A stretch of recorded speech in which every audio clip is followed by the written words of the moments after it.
CBS2 News at 5 o'clock begins with breaking news. A major firefight is underway in one of the most exclusive neighborhoods in Los Angeles.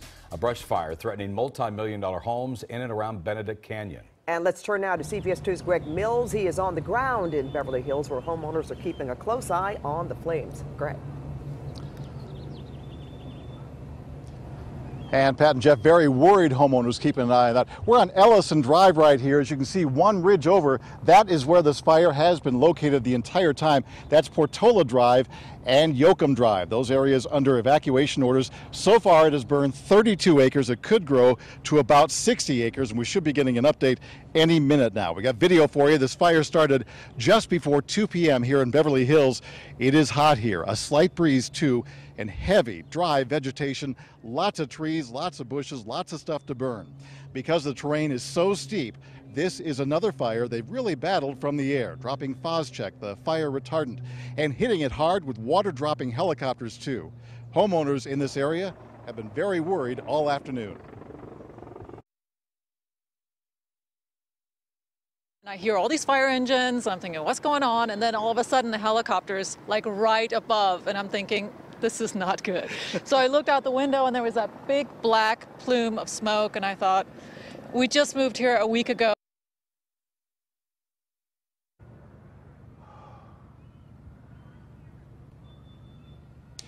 And this fire was huge earlier. We could see it from miles away. Want to warn you too, Pat and Jeff, folks, if you're heading home or heading this area, stay off Mulholland Drive.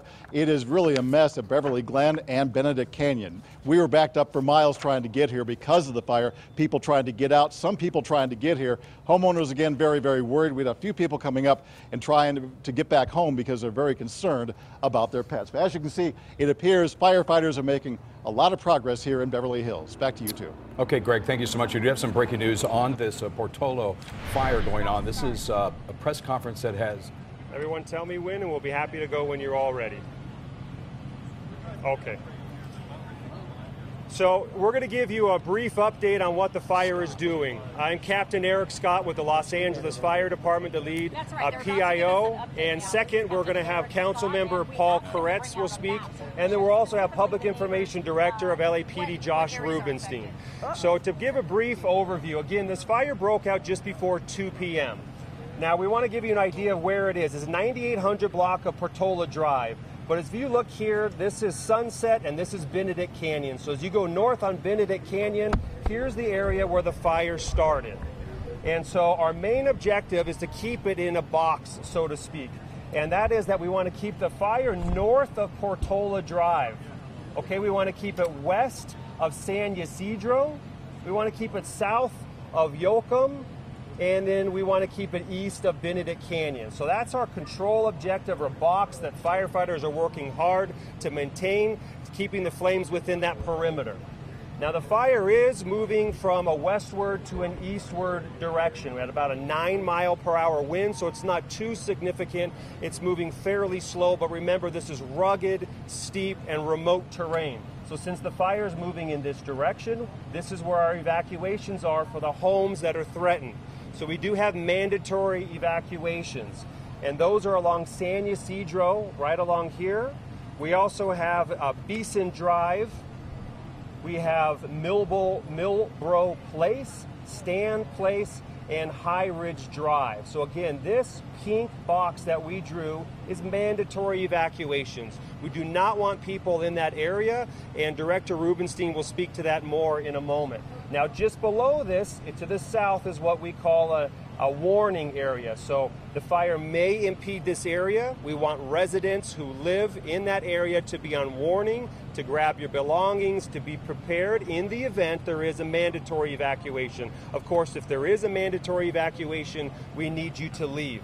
Now, an update on the fire.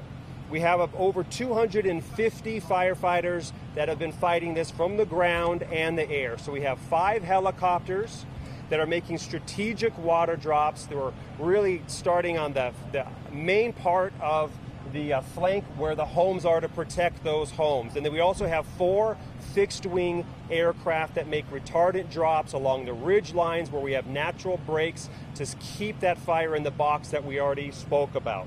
So right now we are at 35 to 40 acres with about a 10% containment. So firefighters are working hard and fast and they're making progress. And part of that progress was that we launched additional firefighters right away. As firefighters came out of this fire station, they saw the plume of smoke. They called for additional fire engines before the firefighters even arrived on scene. So that allowed us to hit it hard and flat. So then what we do is we anchor that fire and we work on both flanks of it, and that's exactly what we're doing. So I would like to turn the microphone over to Councilmember Paul Koretz to speak as well. Well, we appreciate the tremendous resources that were mobilized very quickly to fight this fire, both water and equipment and manpower. And the fact that it's 10% contained is some real significant progress. We're optimistic that there won't be injuries or loss of property. This is a very positive development in the case of this fire.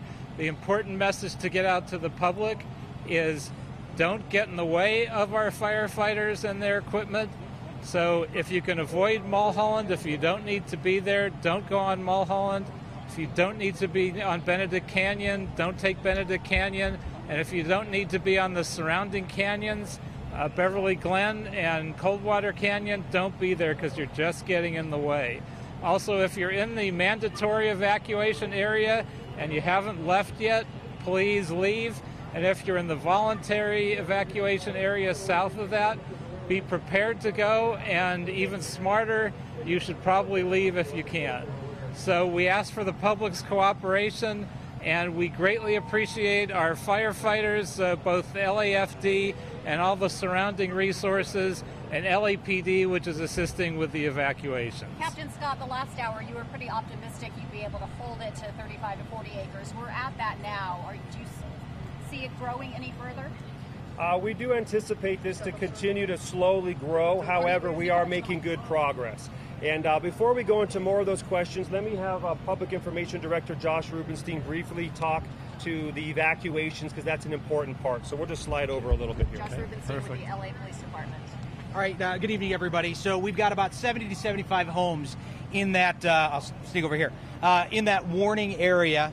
And that is closed to everyone. Only law enforcement personnel and firefighters are going to be allowed in that area. We're going around knocking door to door.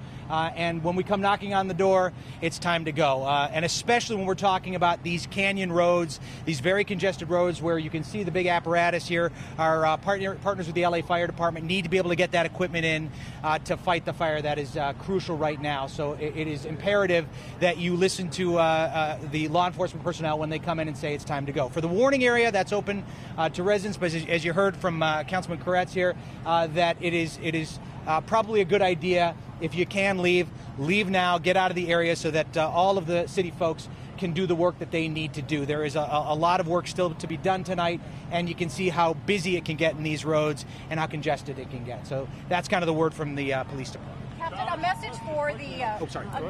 Yes.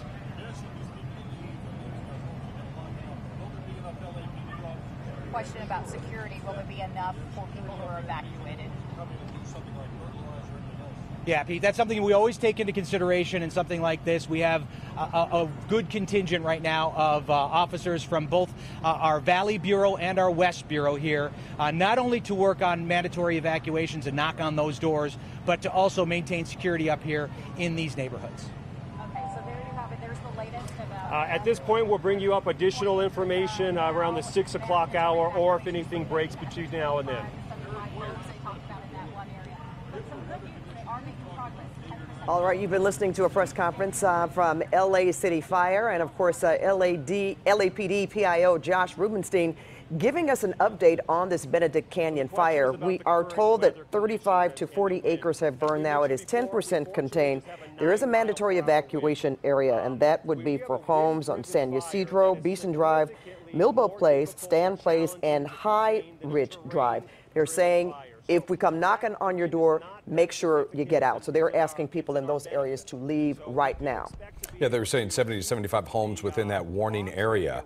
This fire is moving west to east, slow moving, they say. And as you mentioned, Pat, 10% contained. about 30 to 40 acres. And they said there's a potential for it to reach up to 60 acres. Well, they're saying they're making some progress, albeit slowly. And a reminder, if you're listening out there, you could be in your cars listening to the radio. If you have somewhere else to go besides coming home, you should want to do that because they want you to avoid Mulholland Drive, Benedict Canyon, Coldwater Canyon, and Beverly Glen Drive. And of course, those are those venues that we take to get from the west side to the valley. Sure. And vice versa, most of us. So you're going to have to try to find a way around it or just stay where you are right now. But believe it or not, there's another fire burning. It's in Thousand Oaks along Arroyo View Street. And Stu Mandel is live in Sky 2 with that. Stu.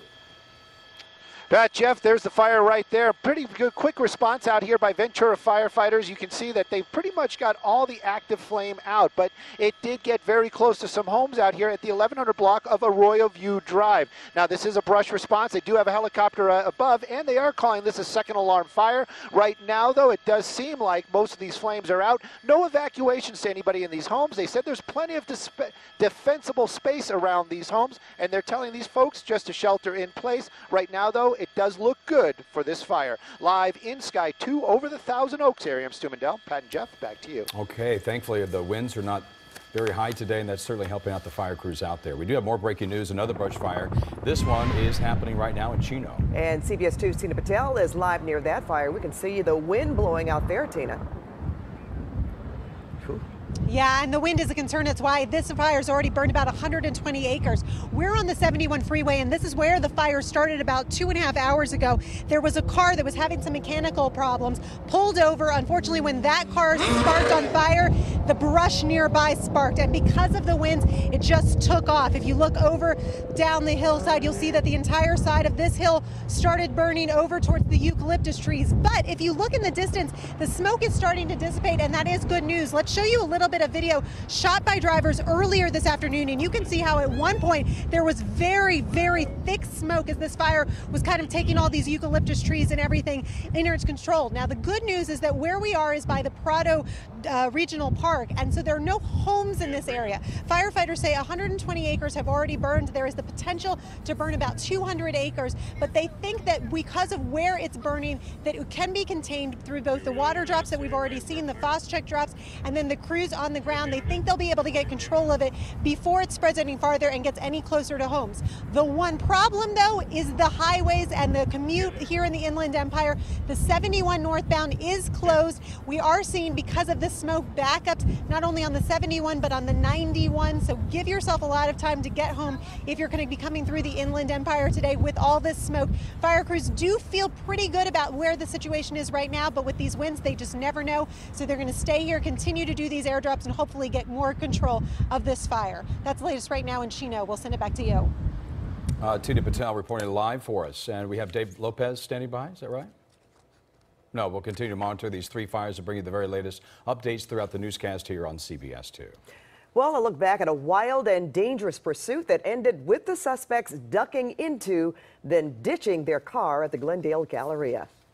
Today, an actor claims sheriff's deputies racially profiled him during the hunt for those burglary and pursuit suspects. The 38-year-old says that he was shopping in Glendale when he was suddenly detained. CBS 2's Dave Lopez has more outside the Galleria with details on a lawsuit and video of what that man experienced. I know I'm not guilty, you know, I know where I've been, I know what I've been doing, and I'm telling them and I'm explaining, but now they say, no, he's our guy, book him. And for 7 hours, Darius Love, an actor, said he was held as a suspect in the knock-knock burglary ring that started in the Valley, went into a high-speed chase, and wound up at the Glendale Galleria with the 3 African-American suspects fleeing from their car. Did they show you the actual photo of the man they were looking for? No, sir. I sat there for an hour. They didn't say anything. They just took a picture of me. Love said he and his girlfriend, Aisha Dumas, had been shopping at the Americana. They were ready to leave the parking lot when he realized that he didn't get his parking ticket validated. So he went to the Apple store, and then he ran back to his car. Just at the same moment that Glendale Sheriff's Department and the LAPD were searching for the 3 suspects. As a black male, I immediately said, you know what, I better slow down and not run because there's obviously a lot of police here. And the split second that I did that, the police were already behind me, said, freeze before we blow your head off. He said Glendale police then drove him from where he was detained to where the suspect's vehicle was left behind in the parking lot. And when he got there, an undercover sheriff detective said to him, "That's our guy. Book him." And just like how you looked, right there. Wait, me? Wait, what? At the same time, police surrounded his girlfriend in her car. She took cell phone video of that. Who, me? She was questioned for more than an hour. Her car thoroughly searched, and a dog went through it. Why did this occur? There can be no explanation other than race. It took them 7 hours to figure that out, when it should have only taken 10. Should have taken 10 minutes to look at the video. Love said he repeatedly told the officers, "Look at the store video. I was shopping. Look at my parking ticket. It's not me." Finally, he said, LAPD looked at the video and said he didn't do it. And again, for the police officers at LAPD, West Valley Division, thank you so much. He was never arrested, but 7 hours behind bars in what he called a nightmare. It happened right where I'm standing, right behind me. The 3 people that they were looking for originally, they all got away. And they were convinced that they had the right man. They didn't. Back to you in the studio. Okay, Dave, thank you. Armed masked men dressed in black burst into a home in Laguna Beach and then terrorized a 71-year-old woman. Also, a family is devastated. Their restaurant just weeks away from reopening after a flood burned down. And could city leaders in Santa Monica be putting the brakes on a controversial electric scooter program? Hey, everybody, I'm Garth Kept. Wow, nice shot out by the beach. Still some high surf warm temperatures.